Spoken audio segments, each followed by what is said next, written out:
Hello, welcome to Chelmsford Baptist Church. This is our online series in Corinthians.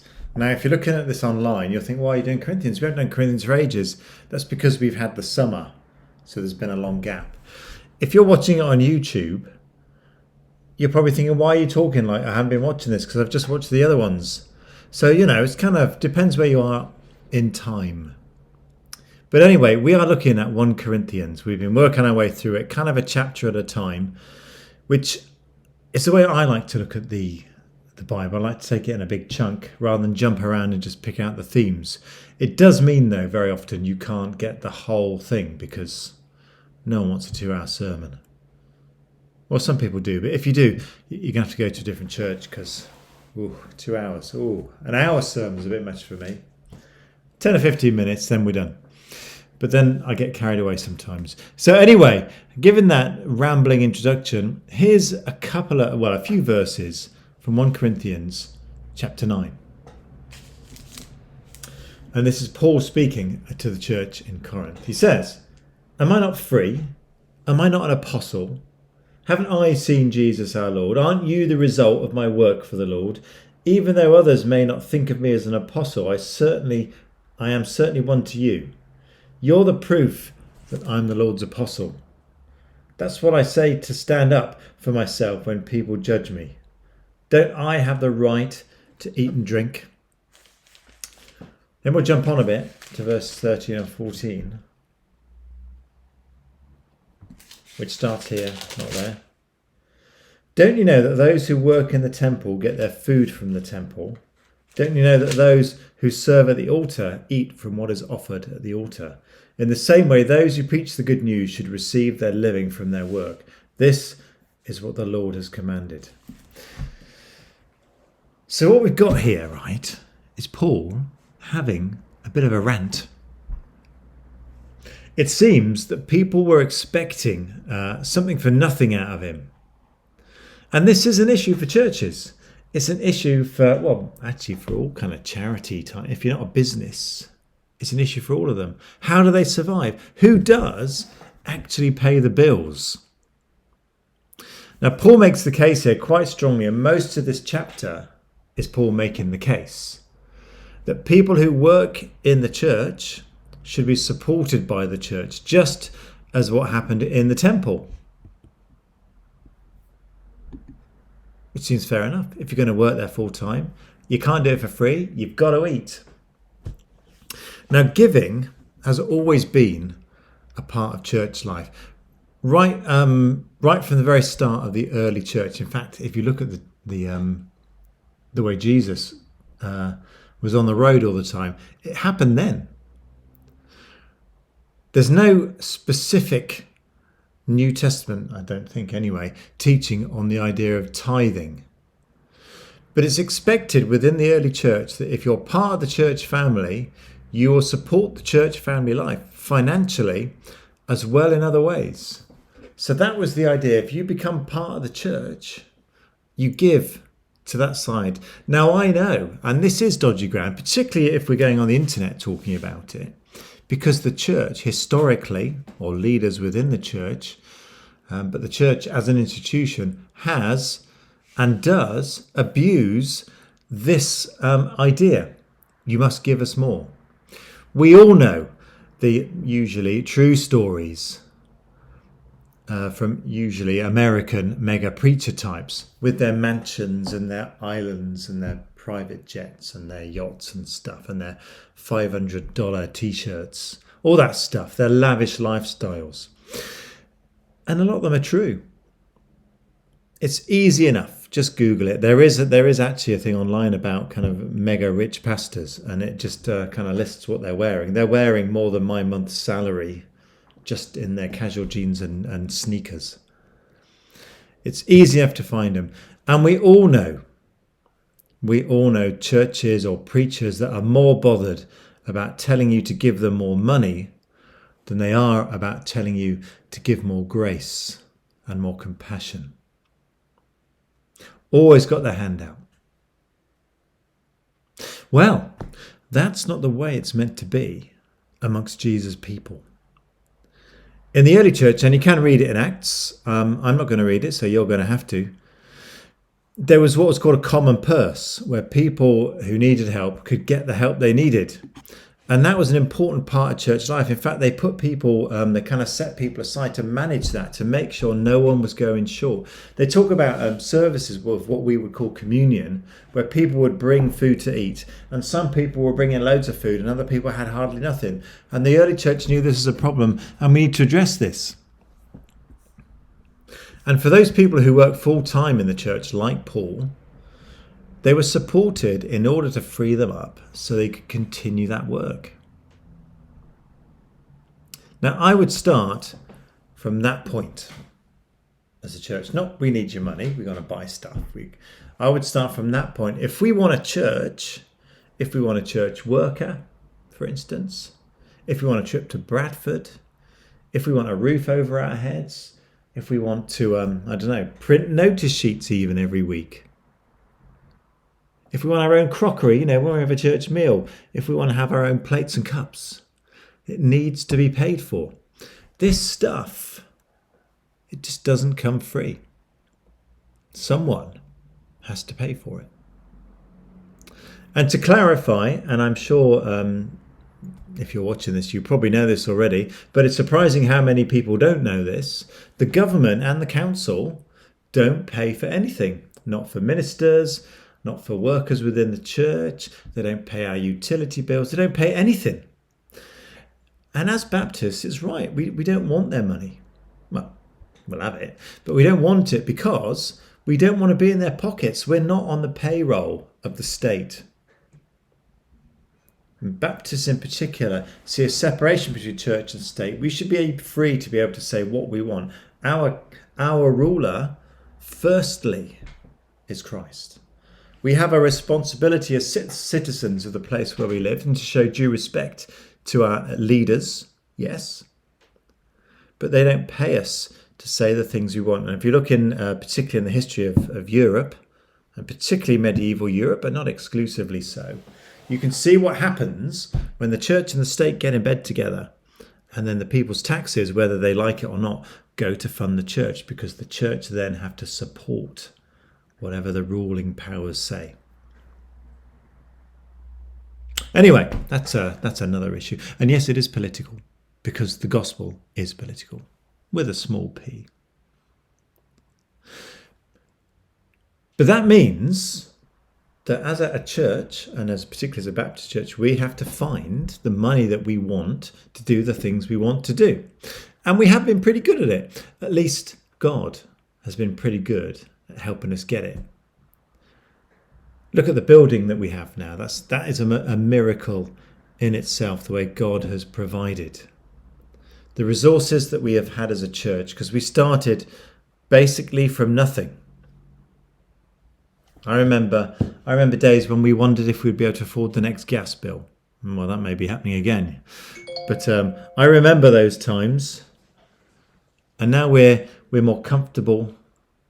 Well, till the next gas bill comes in anyway, who knows?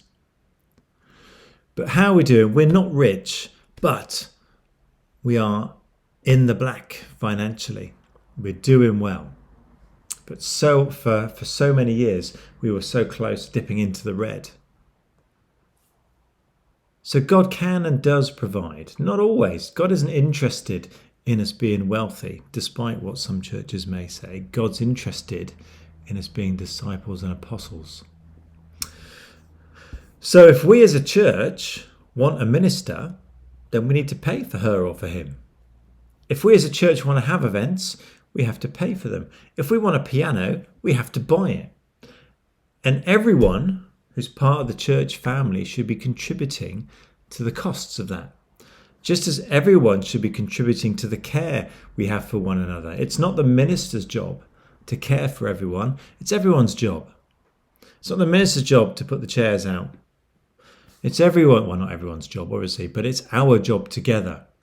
So we should all be putting in what we can to support the church family, washing up, finances, furniture moving, organising events. We should all be doing our bit in respect of our life together. Well, so far, so unsurprising. So here's the catch. You thought the catch was coming. The catch is, I'm not going to tell you how much you should be giving or what you should be giving. I'm not going to say, well, you should give a tenner a week or give a tithe or give until it hurts, because that's none of my business as a church leader or as a member of the church. It's not the business of anyone. It's your business between you and God. So let's take the tithe as an example, as Paul's talking about giving and supporting ministers and, well, apostles in his case. In the Old Testament, there's this idea that 10% of what you have is given to God, or the firstborn in some cases, which I know is a bit dodgy in some of the early parts of the Old Testament. The firstborn, given to God, by which it means given to the temple. By which it means, as Paul says, it's given to the priests. Now, giving 10% is nice if you're on 50 grand a year, isn't it? You can say, I've given my 10%. I've got 45 grand left. That's just under £1,000 a week. I should be all right with that. If you're on 12 grand a year and you give 10%, that's a massive chunk. That gives you less than £1,000 a month. So what's that? £250 a week, if you're lucky. You know, well, that's a lot of money, isn't it? This isn't pocket money for most people. This isn't like, well, I can buy what I want for 200. That's gas, electric, rent, or mortgage, kids, all the stuff that it actually means to be alive. And anyone who's ever had to budget their own money knows what this means. If you're thinking, well, that's not a problem, you probably have never been short of money. Not really. Not like, how am I going to survive on 50 quid this week? And then having to shop around. So whilst the tithe is all right as a general rough guide, I suppose, it's not a rule. It's okay as a guide. Give what you can. Make sure you eat properly. Make sure you pay your bills. Make sure you heat your home. Make sure you look after those that you love. Don't be extravagant, but look after. And what that means, I'm afraid, is that you have to work that out. Being an apostle, being a follower of Jesus, means we have to make grown-up decisions. We have to work out, well, what does that mean for me as a follower of Jesus? Our faith isn't me telling you what you should give and what I need and how this is the right answer and you must do what I say. Being a disciple of Jesus is about growing up, looking at Jesus and then trying to be like that. And it will be different for each one of us, as each of our circumstances and stages in life are different. And if we as a church, if we want things, well, we have to work out, can we afford them? Can we get them? Will someone generously give us a grant? Which we have benefited from the generosity of God's people over the years, muchly. It's muchly a word, but we have. How are we going to do it? Which is what we've done with the building. And we'll probably tell a bit more of that story in the church get-together, which we are either going to have or have had, depending on when you watch this. But this also means we have to work out ways of how we can share and how we can serve and how we can give, because we can't always give financially. And there are other ways. The church here, we have a basket out the front where you can put something in for the food bank or the social supermarket. There's other ways we can help, and anyone can do that. Everyone can bring something. And the symbolism of bringing something is important, because you're not just walking in, getting stuff and walking out. So bringing something as an offering to say to God, this is for you, this is for your work, this is for your kingdom. So even if you haven't got much money, you can put something in the basket to help people who need it. And I tell you, unlike the priests in the temple, I won't eat it. So what do we get from this chapter? It is a relatively long chapter with kind of one point, which is kind of what we've discovered a lot with Paul's letters. I would encourage you firstly to read it yourself. It's not that long to read, Just read it through, 1 Corinthians chapter 9. Read it through. See what Paul's saying to this church. But firstly, we're reminded that this was a letter that was written in response to a real issue in a real church some years ago. People had been saying, well, who does Paul think he is? Is he just taking off us? Should we be paying him? What's going on? What right does Paul have? And Paul argues back saying, look, you can clearly see from what I do that God has called me to do this. Measure me by my actions, not by my title. So that's pretty good. We're also reminded in this chapter that it's our responsibility to support our life together. So if we want coffee on a Sunday morning, it's got to be paid for. If you want to have biscuits, someone's going to have to bring them. If we want a worker or a minister, we have to pay for that. And from this, as followers of Jesus, we're called to put every aspect of our life under God's control. God's control, not the money-grabbing pastor or leadership team or whatever. Our time and our interests and our priorities, and yes, our finances. In fact, and funnily enough, we looked at this last week on the midday prayers. This reading, by a spooky coincidence, came up in Mark's Gospel, and I hadn't clocked that they were so close together. In Mark's Gospel, this is when Jesus had arrived in Jerusalem. It was the kind of run down to his arrest and his death. And in Mark 12, one of the teachers came and heard the Sadducees arguing. This was before this.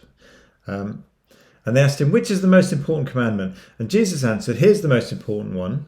Moses said, Israel, listen to me. The Lord is our God. The Lord is one.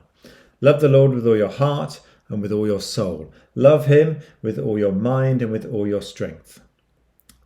And I'll just throw this in. And here's the second one. Love your neighbour as you love yourself. There is no commandment more important than these. So Jesus is saying, love God with everything you have. It's not just a spiritual thing. It's got to be physical. It's got to be rooted in the real world, which means everything. Our time, our money, our home, whether we're at work, at home, at church, at play, whatever we're doing. Everything is given to God. Because then, shortly after that, he then talks a bit about about being a descendant of David, about the Messiah. Then he says, Jesus sat down across the place where people were putting their temple offerings, and he watched the crowd putting their money into the offering boxes. Many rich people threw large amounts into them. But a poor widow came and put in 2 very small copper coins, and they were worth much less than a penny. Jesus asked the disciples to come to him. He said, I'm about to tell you what I'm about to tell you is true. That poor widow has put more into the offering here than all the others. They all gave a lot because they're rich. But she gave even though she is poor. She put everything she had. She gave all she had to give. You see, isn't that weird how Jesus talks about how you got to give everything, and then he says it actually doesn't matter how much that actually is. You've got to give everything. Now you can read our giving policy on our notice sheet, so you'll have to come along in real life to see that. But this is what he's getting at with his concluding comments, and it's this section which I'll read at the end of 1 Corinthians 9.